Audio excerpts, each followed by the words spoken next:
விநாயகனே விவ்வினையின் வேரறுக்கவல்லான் விநாயகனே விண்ணிற்கும் மண்ணிற்கும் நாதனுமான் தன்மையினால் கண்ணீர் பணிமின் கனிந்து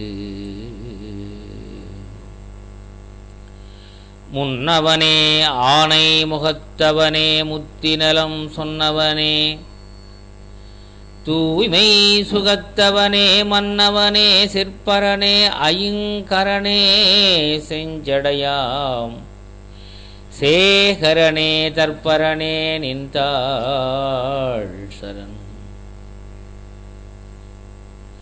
தனம் தரும் கல்வி தரும் ஒரு நாளும் தளர்வு அறியா மனம் தரும் தெய்வ வடிவம் தரும் நெஞ்சில் வஞ்சமில்லா எனம் தரும் நல்லன எல்லாம் தரும் அன்பர் என்பவர்க்கே கனம் தரும் பூங்குழலால் அபிராமி கடை கண்களே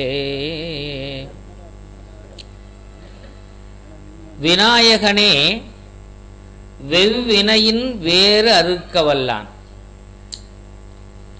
விநாயகப் பெருமானுடைய அருள் நமக்கு கிடைக்க வேண்டும் என்று சொன்னால் அவனுடைய ஆலயத்திற்கு வந்து மனம் மொழி மெய்களால் முழுமுதற் பொருளாம் விநாயகப் பெருமானை நாம் வணங்கினோமே ஆனால் விநாயகனே வெவ்வினையினை வேறறுக்கவல்லான்.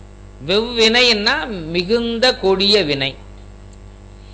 விநாயகனே அறுக்கவல்லான்னு சொல்லலாம், அறுக்கவல்லாம்னு பாடியிருக்கலாம். ஆனால் விநாயகனை வணங்கினால் வெவ்வினை வேரோடு அருந்துவிடும் என்பதை புலவர் பெருமானவர்கள் சொல்லியிருக்கிறார்கள். அதாவது அறுத்தல் என்பது வேறு, வேரோடு அறுத்தல் என்பது வேறு. விநாயகனாக இருக்கிற முழுமுதற் பொருளை விநாயக கடவுளை வணங்கினால் நம் வாழ்விலே இருக்கிற வினைகள் அகலும். வினைகள் என்று என்ன? தீவினைகள். அந்த வினை அகலும் என்பதைத்தான் தீவினை அகலும். விநாயகனை ஒருவரை வணங்கினால்தான் வேரோடு வினைகளை அறுக்கக்கூடிய வல்லமை விநாயகருக்கு உண்டு. ஒரு பொருளை அறுத்தோமேயானால், ஒரு செடியை அறுத்தோமேயானால், ஒரு மரத்தை வெட்டிவிட்டோமேயானால் அது மீண்டும் துளிர்த்து மரமாக செடியாக பயிராக வளரும். அறுத்த பிறகு வளரக்கூடும். ஆனால் அதுபோன்றுதான் மனிதனுடைய செயல்பாட்டிலே ஏற்படுகிற, வாழ்நாளிலே ஏற்படுகிற தீவினைகள் எல்லாம் நம்மை விட்டு நீங்காமலே இருக்கும். எப்படி ஒரு செடியை அறுத்து விட்டால் மீண்டும் அந்த செடி துளிர்த்து விடுகிறதோ அதுபோல மனிதனாகிய நாம் நம் சேர்த்திருக்கிற வெவ்வினைகள் இருக்கிறதே, அது நம்மை தொடர்ந்து ஒரு சில நேரங்களிலே மாறுவது போல தோன்றும், மீண்டும் நம்மிடத்தே தொடர்ந்துடும். ஆனால் விநாயகப் பெருமானை வணங்கினால் வெவ்வினை அரும் என்று பாடவில்லை. பாடிய அந்த அடியார் அந்த பாட்டிலே நுட்பமான ஒரு பொருளை வைத்திருக்கிறார். விநாயகனே வெவ்வினையின் வேர் அறுக்கவல்லான்.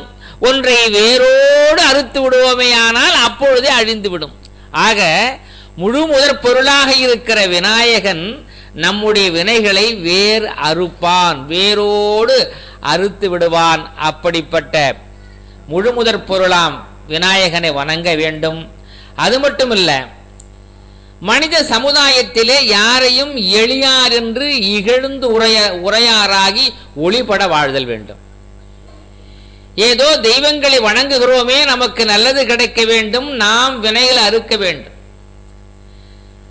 இறைவனிடத்திலே வந்து நாம் நமக்குரிய துன்பங்களை சொல்லி வேண்டிக் கொள்ளுகிறோம், நமக்கு ஏற்படுகிற இன்னல்களை சொல்லி வேண்டிக் கொள்கிறோம்.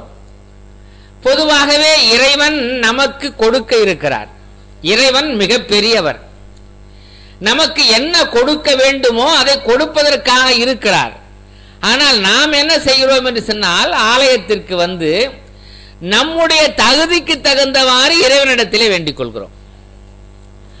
இறைவன் மிக பெரியவன், நமக்கு பெரிதாக கொடுக்க இருக்கிறார்.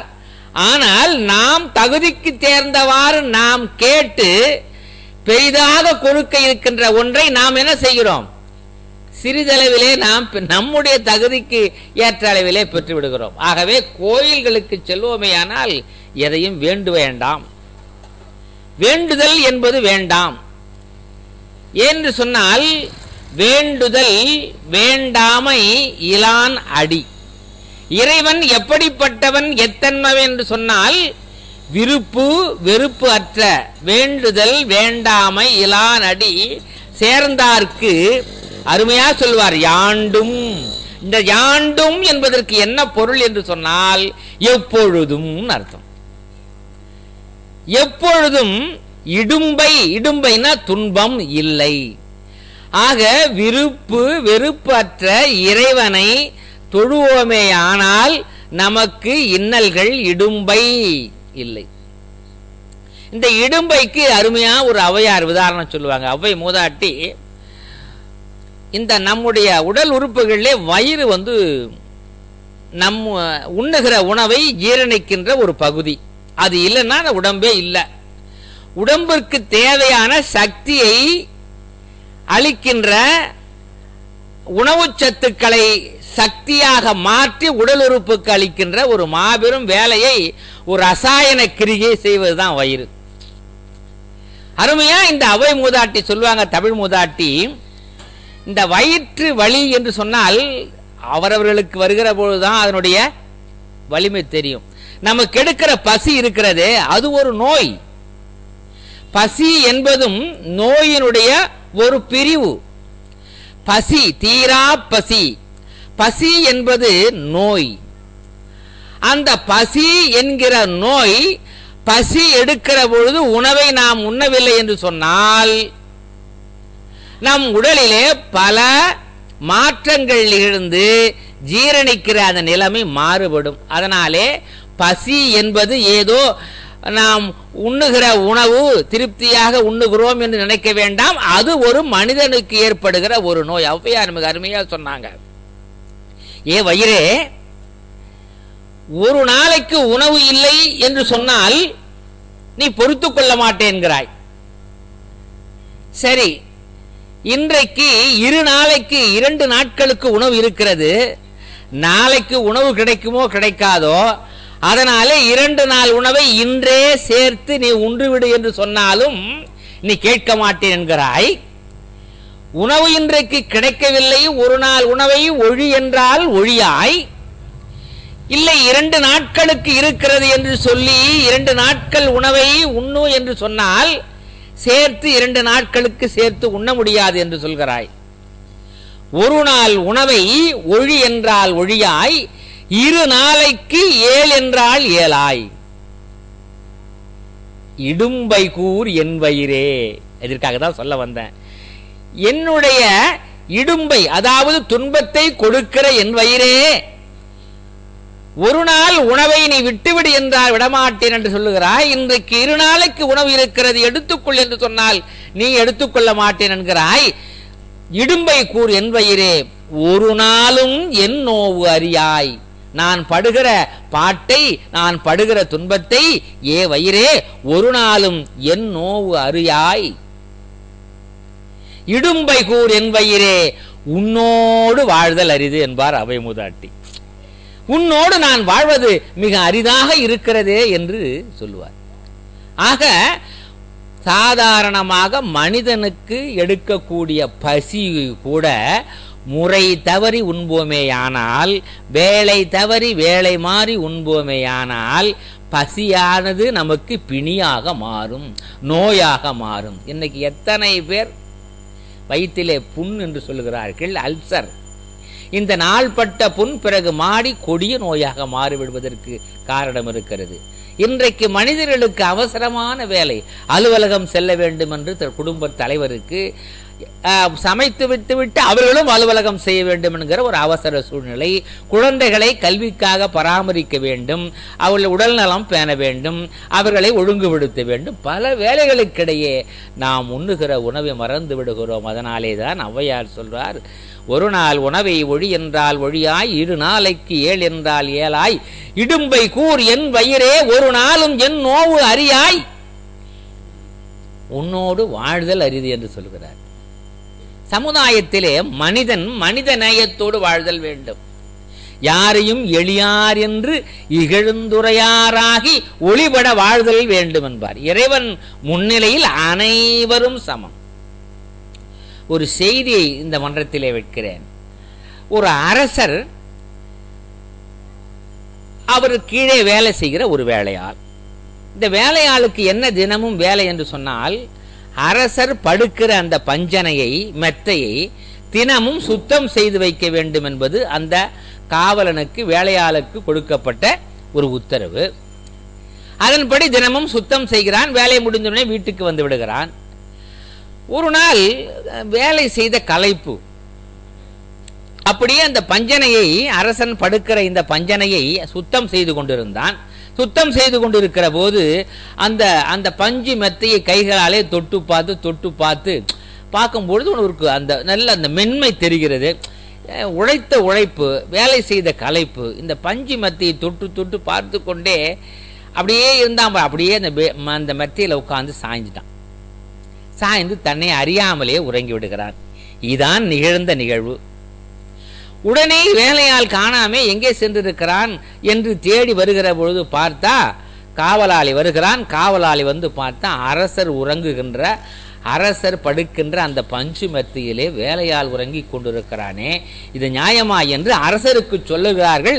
அரசர் ஓடோடி வருகிறார். ஆகா, எனது பஞ்சு மெத்தையிலே படுக்க உனக்கு என்ன உரிமை இருக்கிறது? சுத்தம் செய்வதற்கு தானே உன்னை வேலையாளாக இங்கு அமைத்தேன், ஆனால் படுப்பதற்கு உனக்கு உரிமை இல்லையே என்று சொல்லி காவலாளிகளை கூப்பிட்டு என்ன சொல்கிறார், இந்த பஞ்சு மெத்தையிலே படுத்த இவனை நன்றாக சவுக்கினாலே அடியுங்கள் என்று சவுக்கடி கொடுக்க சொல்கிறார். அப்படிப்பட்ட காவலாளிக்கு நீதிமன்றத்திலே சவுக்கடி கொடுக்கப்படுகிறது. ஒரு அடி ஒருவன் வாங்குகிற பொழுது அவன் என்ன பண்ணணும்? துன்பப்படணும், உடலெல்லாம் வலிக்கிறதே என்று அழணும். ஆனா துன்பப்படவும் இல்லை, அவன் அழவும் இல்லை. ஆனா எதிர்மாறா அவன் என்ன பண்றான்னா சிரிக்கிறான். அடிக்க அடிக்க அவன் சிரிக்கிறான். என்ன அடிக்க சிரிக்கிறானேன் என்று கேள்வி கேட்டா அவன் சொல்றான், ஐயா, ஒரு அரை மணி நேரம் களைப்புக்காகவே இந்த பஞ்சு மெத்தையில என்ன அறியாமலேயே நான் படுத்து விட்டேன். அவன் சொன்ன இந்த வார்த்தையை பாருங்க, என்னை அறியாமலேயே நான் இங்கே படுத்து விட்டேன், இதற்காக 100 சவுக்கடி எனக்கு கொடுக்கிறீர்களே, ஆனால் இரவு முழுவதும் இந்த பஞ்சனையிலே இந்த அரசர் படுத்து தூங்குகிறாரே, இவருக்கு எத்தனை சவுக்கடி கிடைக்கும் என்று நான் நினைத்து பார்த்தேன், எனக்கு சிரிப்பு வந்தது என்று சொல்கிறார். இது சிந்திக்க வேண்டிய விஷயம். ஆக அரை மணி நேரம் படுத்து எனக்கே 100 சவுக்கடி என்று சொன்னால், வாழ்நாள் முழுவதும் இரவு நேரங்களிலே படுத்து உறங்குகிற இந்த அரசருக்கு எத்தனை சவுக்கடி கிடைக்கும் என்று நினைத்து பார்த்தேன், எனக்கு சிரிப்பு வந்தது என்று சொல்கிறார். ஆக தன்னை அறியாமல் செய்கிற செயலை, தாம் அறியாமல் செய்கிற அந்த இடர்பாட்டை போக்குகின்ற இறை சக்தி நம்முடைய விநாயக பெருமானுக்கு உண்டு. அதனாலேதான் நான் சென்ற உரையிலே கூட கடந்த வெள்ளிக்கிழமையிலே கூட ஒரு செய்தியை சொன்னேன். எந்த செயலை தொடங்குவதாக இருந்தாலும் முழு முதற் பொருளாம் விநாயகனை தொடங்கி செய்ய வேண்டும். அவ்வாறு சிவனே விநாயகனை தொடங்கி செய்யாத காரணத்தினாலேதான் அச்சுறுப்பாக்கம் என்ற ஒரு இடம் இருக்கு, அங்கு அச்சு முறிந்து விட்டது என்று சென்ற செய்தியிலே நான் சொல்லியிருக்கிறேன். ஆக தன்னை அறியாமல் செய்தாலும் அறிந்து செய்தாலும் அவர்களுக்கு தண்டனை என்பது இருக்கிறது. அதற்கெல்லாம் தீர்வு காணுகின்ற இடம் இறைவனுடைய திருவடி என்பதை நாம் தெரிந்து கொள்ள வேண்டும். அது மட்டுமல்ல, நாம் செய்கிற செயல், இறைவனை வந்து ஆலயங்களிலே வணங்குகிறோம். வணங்குகிற நம்முடைய செயல் உண்மையானதா? உளப்பூர்வமானதா, உண்மையிலேயே இறைவனை நினைந்துதான் வணங்குகிறோமா? ஒரு சிலர் இறைவனை கூப்பி வணங்குகிற காலகட்டத்திலே வீட்டிலே என்ன நடந்தது, நேற்றுக்கு என்ன நடந்தது, குழந்தைகள் என்ன செய்து கொண்டிருக்கிறார்கள், படிக்க சொன்னவே படிச்சுட்டு இருக்கிறாங்களா, பால்கார் வந்துட்டாங்களா, பால் வாங்கினாங்களா, இப்போ போய் தலைவருக்கு டீ போடணுமே, இது இந்த மாதிரியான வீட்டு பிரச்சனை எண்ணங்கள்லாம் வரும். ஒரு குடும்பத்தை நிர்வகிக்கிறவர்கள் யாரு? இல்லாள். அருமையான தமிழ் சொல்ல, தமிழ் அகராதியில ஒரு அருமையான ஒரு தமிழ் சொல். நம்மால் இன்னும் யாரும் அதை ஒத்துக்கிறதுக்கு இல்லை. இல்லம், இல் என்றால் இல்லம் என்றால் வீடு. இல்லாள் அப்படின்னா இல்லத்தை ஆள்பவள், அவ்வளவுதான். அப்ப இல்லத்தை ஆளுகிறவளுக்கு தான் என்ன பேரு? இல்லத்து அரசி. நாம அது மாதிரியான மரியாதை இல்லங்களிலே நாம் நம்முடைய தலைவிகளுக்கெல்லாம் கொடுக்கணும். அது மனிதனுடைய பண்பாடு. இப்ப இன்றைக்கு குடும்பத்தில் பார்த்தீங்கன்னு சொன்னா, இல்லறங்கள்ல எல்லா இடங்களையுமே நடக்கிற ஒன்று. இந்த மாமியார் இந்த மருமகள் பிரச்சனை பெரிய பிரச்சனை. எந்த குடும்பத்திலாவது இல்லாம இருக்கா? சொல்ல முடியுமா? சிறு சிறு பிரச்சனைகள் இருக்கத்தான் செய்யும். அப்படியே மாமியாரும் மருமகளும் ஒன்றா இருந்தா, சிரிச்சுக்கிட்டு பேசிக்கிட்டு மகிழ்ச்சி இருந்தாங்கன்னா பக்கத்தில் இருக்கிறவங்க பார்த்து ஆச்சரியப்படுவாங்க. அடாடாடா, இப்படி ஒரு மருமகள் மாமியாரான். ஒண்ணுமில்ல, ஒரு செய்தி சொல்றேன். மருமகள் என்ன பண்ணுச்சு, மாமியாருக்கு நகத்தை வெட்டி விட்டுது. வயசானவங்க நகை வெட்டும் போது கையில பட்டு என்ன காயம் வந்துட போதுன்ட்டு இந்த மருமகள் என்ன பண்ணு, மாமியாரை கூப்பிட்டு நகத்தை வெட்டி விட்டுது. இதான் நடந்தது அந்த வீட்டில். பக்கத்து வீட்டு அம்மா சொல்லிச்சு, சும்மா இருந்ததா?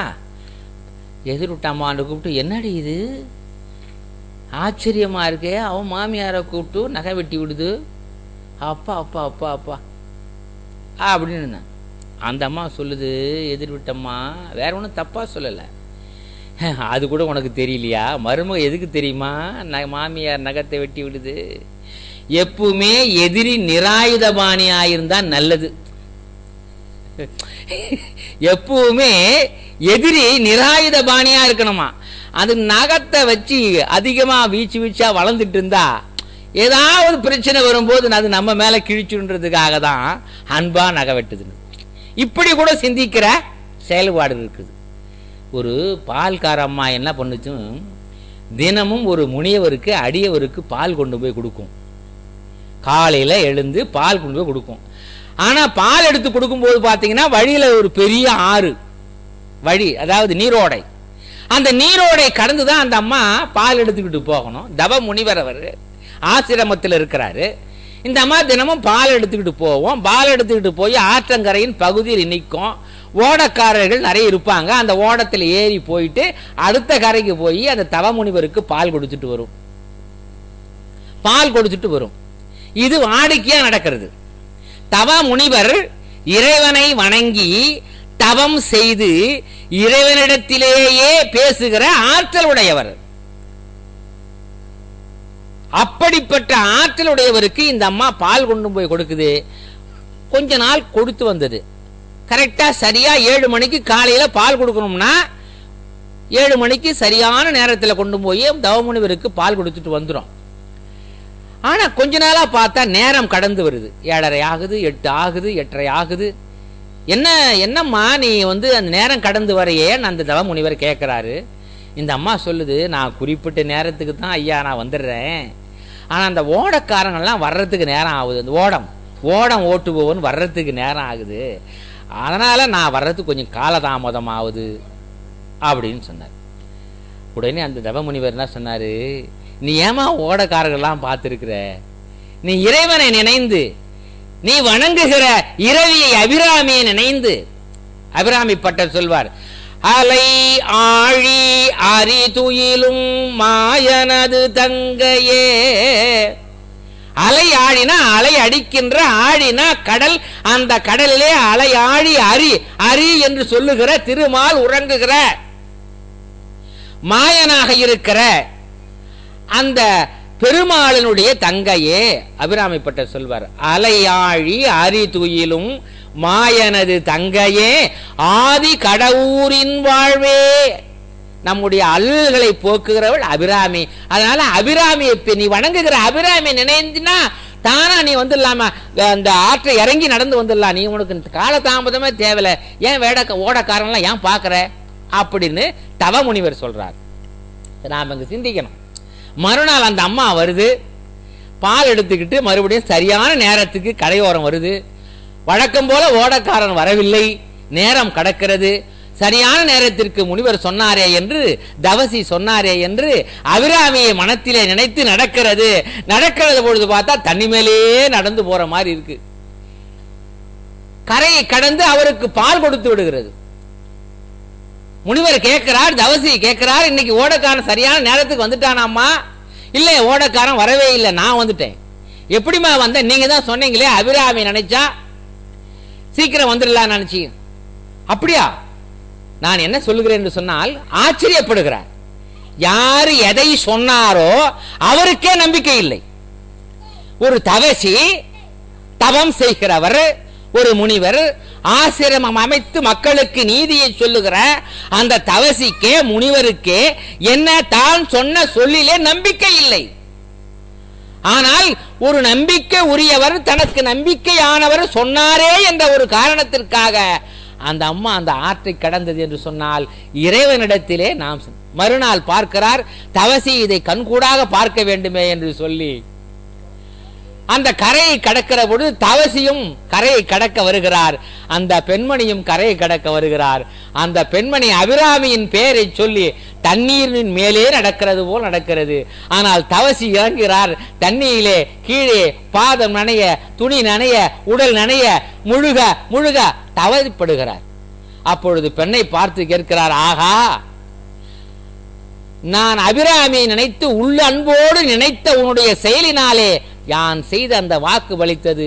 நான் என்னதான் ஆசிரமங்கள் அமைத்து இறைவனை வழிபட்டு தினமும் பூஜித்தால் கூடிய என்னுடைய செயலிலே எனக்கு நம்பிக்கை வரவில்லை. ஆகவே என் செய்தியை, என் சொல்லை நீ நம்பியதனாலே இறைவன் உன்னை ஆட்கொண்டான். ஆகவே ஆலயத்திற்கு சென்று வழிபடுகிற பொழுது நிறைவேறவில்லையே என்ற எண்ணத்தை விடுங்கள், தானாக நிறைவேறும். உள் அன்போடு நம்பிக்கையோடு செயல்படுதல் வேண்டும். அருமையா உள்ளத்துல நல்ல அன்பு இருக்கணும். வள்ளலார் ஒரு அருமையான ஒரு செய்தியை சொல்லுவார். அருமையான செய்தி. இறைவன் எங்கே இருக்கிறான், இறைவன் எங்கே இருக்கிறான் அப்படின்னு ஒரு கேள்வி கேட்டா நாம் என்ன சொல்லுவோம்? பிரகலாதனை கேட்டா தூணில் இருக்கிறான் என்று சொன்னான். தூணில் இருப்பானா என்று இரண்யன் தூணை உடைக்கிறான், நரசிங்க பெருமாள் தோன்றுகிறார். ஆனா வள்ளலார் என்ன சொல்றார்னா, எத்துணையும் வேதமுறாது எவ் உயிரும் தம் உயிர் போல் எண்ணி, எல்லா உயிர்களையும் தம் உயிர் போல் என்ன, அந்த எண்ணம் பக்குவம் எப்ப வரும்? ஒத்துரிமை உடையவராய் உவக்கின்றார் யாவர் அவர் உளந்தான் சுத்த சித்திருவா எம்பெருமான் அடம் புரியும் இடம் என நான் தெரிந்தேன், அந்த வித்தகர்தம் அடிக்கு ஏவல் செய்திட என் சிந்தை மிக விடைந்ததாலோன்பார். ஆக எல்லா சமயங்கள், எல்லா மதங்கள், எல்லா மனிதரையும் சமமாக நினைக்கிற ஒரு எண்ணம் யாருக்கு வருகிறதோ அவனுடைய உள்ளத்திலேதான் இறைவன் நடனமாடுகிறார். எப்படி நடமாடுகிறார் என்று சொன்னால், சித்துருவாய் எம்பெருமான் நடம் புரியும் இடம் என நான் தெரிந்தேன், அந்த வித்தகர்தம் அடிக்கு ஏவல் செய்திட என் சிந்தை மிக விடைந்ததாலோ. ஒருமையுடன் நினது திரு மலரடி நினைக்கின்ற உத்தமர்தம் உறவு வேண்டும். ஒருமித்த கருத்தோடு இறைவனை வணங்குதல் வேண்டும். ஒரு 5 நிமிடங்களாவது ஒரு நாளைக்கு இறைவனை தியானிக்கின்ற, எண்ணுகின்ற அந்த மன அமைதி எங்க இருந்து கிடைக்கும்? இந்த ஐம்பொறிகளையும் அடக்குவது என்பது அவ்வளவு சாமர்த்தியம் இல்லை. வள்ளுவர் தான் சொல்வார், ஒருமையுள் ஆமை போல் 5 அடக்கல் ஆற்றின் எழுமையும் யாமாப்படைத்தின்பார். இந்த ஆமை 5 உறுப்புகளையும் தான் ஓட்டுக்குள்ள கொண்டு போய் அடக்கும். ஆமை போல ஒருவன் மனிதன் மெய், வாய், கண், மூக்கு, செவி இந்த புலன் உறுப்புகளினாலே அவாவினாலே மனிதன் அல்லல் படாமல் அடக்க வேண்டிய இடத்திலே அடக்கி வாழ்வானேயானால் அவனுக்கு வாழ்விலே துன்பமில்லை, இன்னல் இல்லை. ஆக ஒருமையுடன் நினது திரு மலர் அடி நினைக்கின்ற உத்தமர்தம் உறவு வேண்டும். அடுத்த வரி அருமையான வரி. உள்ளொன்று வைத்து புறமொன்று பேசுவார் உறவு கலவாமை வேண்டும். இறைவா, நேர என்னிடத்துல பேசுகிற பொழுது, ஆகா நீதான் இந்திரன், நீதான் சந்திரன், நீதான் வள்ளல், உன்ன மாதிரி வள்ளல் உலகத்திலே யாரும் இல்லை, அப்படி நேரா பேசிட்டு அப்படி 2 அடி போன உடனே இவனை மாதிரி கருமி உலகத்திலே யாரும் கிடையாது. ஒன்றை எண்ணுகிற பொழுது, நினைக்கிற பொழுது தீர்க்கமாக ஒரு அன்போடு நினைத்திடல் வேண்டும். இறைவனை வணங்குகிற பொழுது அன்பு வேண்டும். அன்பு என்கிற ஒரு ஆயுதத்தை, அன்பு என்கிற ஒன்றை நீ இறைவனிடத்திலே செலுத்துவாயானால் அந்த அன்பு என்கிற வலையிலே இறைவன் படுவான். அன்பெனும் வலைக்குள் படும் பரம்பொருள். அது எந்த இறைவனாக இருந்தாலும் அன்பை மனிதன் அன்பு ஆகிய வலையை வீசினால் அதிலே படும் என்ற ஒரு வார்த்தை சொன்னால் அது மாட்டாது, தானாக இறைவன் வந்து விழுவான். அப்படிதான் 63 நாயன்மாருடைய வரலாறு. 63 நாயன்மார்கள்ல காரைக்கால் அம்மையார் ஒரு அம்மா, அருமையான செய்தி. ஆக அன்பெனும் வலைக்குள் இறைவன் படுவான். படுதல் என்று சொன்ன வார்த்தைக்கு என்ன பொருள்னா தானாக வந்து மாட்டிக்கொள்வது, தானாக வந்து.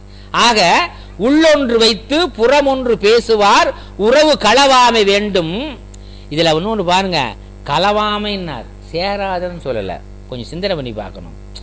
உள்ள ஒண்ணு வச்சுக்கிட்டு வெளியில பேசுறானே அவனோடத்துல நீ சேராதுன்னு சொல்லல வள்ளலார். சேர்ந்தா என்ன பண்ணலாம்? பிரிச்சிடலாம். சேர்ந்தா பிரிச்சிடலாம். ஆனா என்ன பண்ணாரு? கலவாமைன்னாரு. நீ கலந்துடாத, ஒன்றை 2 அற கலத்தல். இந்த சொல்லுல கூட எவ்வளவு ஆட்சியர் சொல்லாட்சி இருக்கு பாருங்க. சேர்ந்தால் பிரித்து விடலாம், ஆனால் கலந்தால் அதை பிரிப்பது. பாலோடு நீர் கலந்தால், நீர் கலந்தால் அதை பிரிப்பது என்பது கடினம். அதுபோலதான் உள்ளொன்று வைத்து புறமொன்று பேசுவார் உறவு கலவாமை வேண்டும். சரி, அப்படி கலவாமை வேண்டும்னா நான் என்ன பண்ணணும் இறைவா? நான் அவங்ககிட்ட சண்டை போட்டுக்கணுமா? இல்ல. உள்ளொன்று வைத்து புறமொன்று பேசுவார் உறவு கலவாமை வேண்டும். அதுக்கு என்ன தெரியுமா வேண்டும்? பெருமை பெரும் நினது புகழ் பேச வேண்டும். இறைவனுடைய திருநாமத்தை சொல்லணும். ஒரு நாளாவது இறைவனுடைய திருநாமத்தை சொல்லணும். ஒரு பெரியவர் தவசிகிட்ட சென்று, ஐயா எனக்கு வயதாகிறது, நான் என்ன பயன், நல்வினை பயன் செய்திருக்கிறானா? இல்ல இல்ல, நீ வந்து இறக்கிற போது கூட முருகான்னு சொன்னீனா கண்டிப்பா உனக்கு மோட்சம் உண்டு. ஆக இறக்கிற தருவாயிலே முருகாவோ சிவாவோ இயேசு பிரானோ என்று அல்லாஹ்வும் சொன்னோம்னா அப்ப நமக்கு பயிற்சி வருமா? வராது. நாம் வாழ்கிற காலத்திலே இறைவனை சொல்லி பழகிக் கொள்ள வேண்டும். நமச்சிவாய வாழ்க, நாதன் தாழ் வாழ்க, இமை பொழுதும் என் நெஞ்சில் நீங்காதான் தாழ் வாழ்க. ஏதோ கோயிலுக்கு சென்று இறைவனை வணங்குகிறோமே, நான் தான் சென்று வணங்கினேன், இன்றைக்கு நான் தான் கோயிலுக்கு சென்றேன் என்ற அந்த நினைவு உனக்கு வேண்டாம். சிவன் அவன் சிந்தையில் உள்ளதனால் அவன் அருளாலே அவன் தாள் வணங்கி. நீ கோயிலுக்கு சென்று இறைவனை வணங்குவது கூட அவனுடைய அருள் இருந்ததனாலே தான் நீ சென்றாய். சிவன் அவன் சிந்தையில் உள்ளதனால் அவன் அருளாலே அவன் தாள் வணங்கி. அருமையா சொல்லுவார். தேவாரம் பாடிய நால்வர் சொல்லுகிற பொழுது சொல்லுவார்கள், காதலாகி கசிந்து கண்ணீர் மல்கி ஓதுவார் தமை நன்னெறிக்கு உய்ப்பதும் வேதம் 4லும் மெய்ப்பொருள் ஆவதும் நாதன் நாமம் நமச்சிவாய வேந்த. அப்படி ஆழ்வார்களை பாருங்க, அவங்க சொல்லுவாங்க, குலந்தரும் செல்வம் தந்திடும் அடியார் படும் துயர் ஆயின எல்லாம் நலந்தரச் செய்யும் நீள் விசும்பி அருளும் அருளோடு பெரு நிலம் அளிக்கும் வளம் தரும் மற்றும் தந்திடும் பெற்ற தாயினும் ஆயின செய்யும். அடுத்த வரி பாருங்க, நலம் தரும் சொல்லை நான் கண்டு கொண்டேன். ஆழ்வார்கள் சொன்னாங்க, நாம் நலம் தரக்கூடிய சொல்லை ஐயோ நான் கண்டு கொண்டேன். அது என்ன தெரியுமா? நாராயணா என்னும் நாமம். இன்னைக்கு முருகனை, தெய்வங்களை வணங்குதல் வேண்டும். அபிராமி வணங்கினால் என்ன கிடைக்கும்? ஆணவம் அழியும். நம் உள்ளே இருக்கிற ஆணவம் அழியும். அப்படி இறைவனை மனப்பூர்வமாக நம்பிக்கையோடு வணங்குதல் வேண்டும் என்பது இந்த அருமையான இந்த செய்தியை நாம் இந்த நேரத்திலே சொல்லிக்கொள்ள விரும்புகிறேன். ஒருமையுடன் நினது திரு மலரடி நினைக்கின்ற உத்தமர்தம் உறவு வேண்டும். உள்ளொன்று வைத்து புறம் ஒன்று பேசுவார் உறவு கலவாமை வேண்டும். பெருமை பெரும் நினது புகழ் பேச வேண்டும். பொய்மை பேசாதிருக்க வேண்டும். பெரு நெறி பிடித்து ஒழுக வேண்டும். மதமான பேய்பிடியாது இருக்க வேண்டும். அதற்கு என்ன வேண்டும்? மதி வேண்டும். மதின அறிவு, மதி வேண்டும். அந்த அறிவு வேண்டும்னா என்ன வேண்டும்? நின் கருணை நிதி வேண்டும். நோயற்ற வாழ்வு நான் வாழ வேண்டும். தருமமிகு சென்னையில் கந்த கோட்டத்து வளர் தளமோங்கு கந்தவேளே. சண்முக தெய்வமணி உன்முக செய்வமணி சண்முக தெய்வமணியே என்று தெய்வமணி மாலையில அருமையா சொல்றார். ஒரே ஒரு செய்தியை சொல்லி நான் நிறைவு செய்கிறேன். ஒரே ஒரு செய்தி, வேறொன்றும் இல்லை நண்பர்களே. மனுமுறை கண்ட வாசகம் ஒரு வாசகம். மனிதன் நயந்து போற்ற வேண்டிய ஒரு வாசகம். அருட்பிரகாச வள்ளலார் அவர்கள் ஒரு செய்தியை சொல்றார். கடைசியில ஒரு 42 வரிகள் நம்ம மனிதனுக்காக சொல்லப்பட்டது.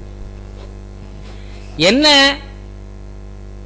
அப்படின்னு பார்த்தீங்கன்னா 42 சொல்ல முடியாது. ஒரே 2 சொற்களை நான் சொல்லுகிறேன். நல்லோர் மனதை நடுங்கச் செய்தேனோ. இவர் சொல்லி இருக்கலாம், நல்லோர் மனதை நடுங்கச் செய்தாயா, ஒரு கேள்வி கேட்டிருக்கலாம் அவர். ஆனா நல்லோர் மனதை நடுங்கச் செய்யாதேன்னு ஒரு வார்த்தை பார்த்து சொன்னா அவனுடைய மனம் வேதனைப்படையா. என்ன பார்த்தியா நல்லோர் மனதை நடுங்கச் செய்தாயா என்று கேட்கிறீர்கள் என்று சொல்லி வேதனைப்படும். என்ன பண்ணாரு? சொன்ன நீதியை கூட தாமேல ஏற்றிக்கிட்டார். தன்னைத்தானே ஏற்றி சொல்றார். நல்லோர் மனதை நடுங்கச் செய்தேனோ, நற்றாற்றில் கையை நழுவ விட்டேனோ, கோள் சொல்லி குடும்பம் கலைத்தேனோ, பொய் சொல்லி வடக்குறைத்தேனோ. அப்படி எல்லாத்தையும் நானோ நானோ என்று தன்மேலே ஏற்றி சொல்லுகிறார். இந்த ஒரு பக்குவம் யாருக்கு வரும்? நினைச்சு பாருங்க. பிற உயிரையும் தம் உயிர் போல் என்று நினைக்கின்ற அந்த பக்குவம் வேண்டும். அன்பிற்கினிய நண்பர்களே, இன்றைய தினம் ஆடி வெள்ளி, 2வது வெள்ளி. நான் முதல் வாரத்திலே சொன்னது போல இன்றைக்கு அபிராமியினுடைய கடைக்கண் பார்வையில் முழு பார்வையும் ஆடி மாதங்களிலே அன்னைய அபிராமியினுடைய பார்வை முழு பார்வையும் நம் மீது இருக்கிறது. ஒரு க்ஷண நேரமாவது அபிராமியினுடைய பெயரை திருநாமத்தை சொன்னால் வாழ்நாளே நம்முடைய தீவினைகள் அகலும்.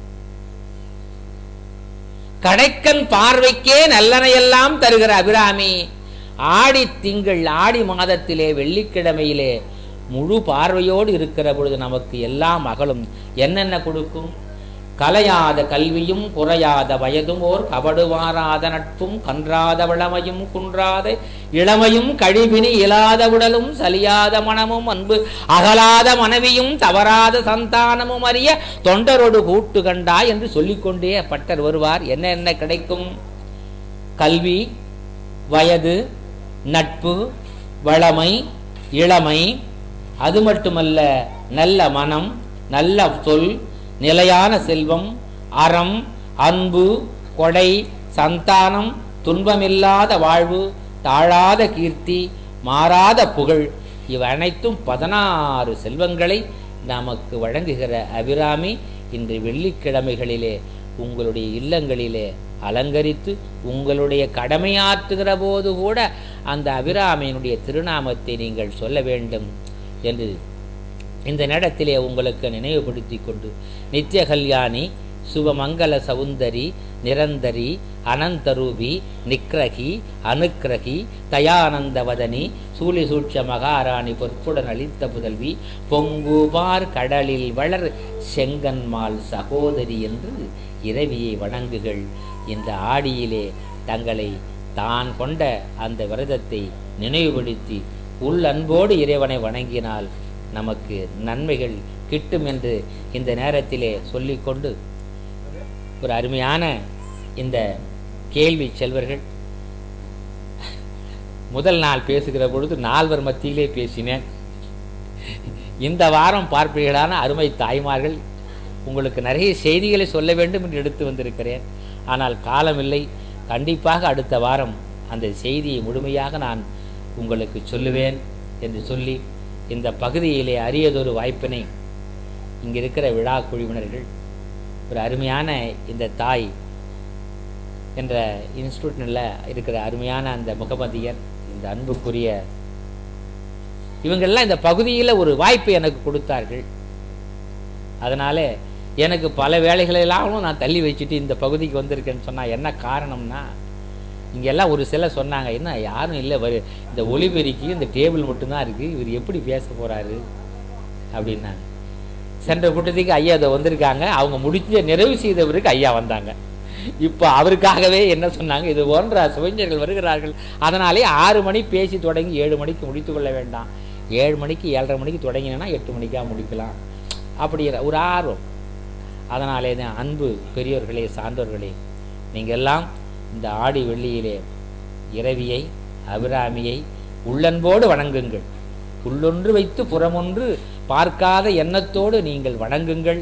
கண்டிப்பாக இறைவன் உங்களுக்கு அருளாசி உண்டு, அதில் மாற்றம் இல்லை என்று சொல்லி, வான்மிகில் வளாது பெய்க மலிவளம் சுரக்க மன்னன் கோன்முறை அரசு செய்க குறைவிலாது உயிர்கள் வாழ்க நான்மறை அறங்கள் ஓங்க நற்றமம் வேள்வி மல்க மேன்மைகள் சைவ நீதி விளங்குக உலகமெல்லாம் என்று சொல்லி, உருவாய் அருவாய் உளதாய் இளதாய் மறுவாய் மலராய் மணியாய் ஒளியாய் கருவாய் உயிராய் கதியாய் விதியாய் உருவாய் வருவாய் அருள்வாய் குகனே என்று சொல்லி, இந்த அளவிலே எனது இந்த சிறிய சொற்பொழிவினை நிறைவு செய்கிறேன்.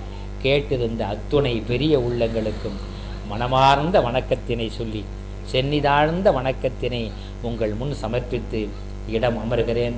நன்றி, வணக்கம்.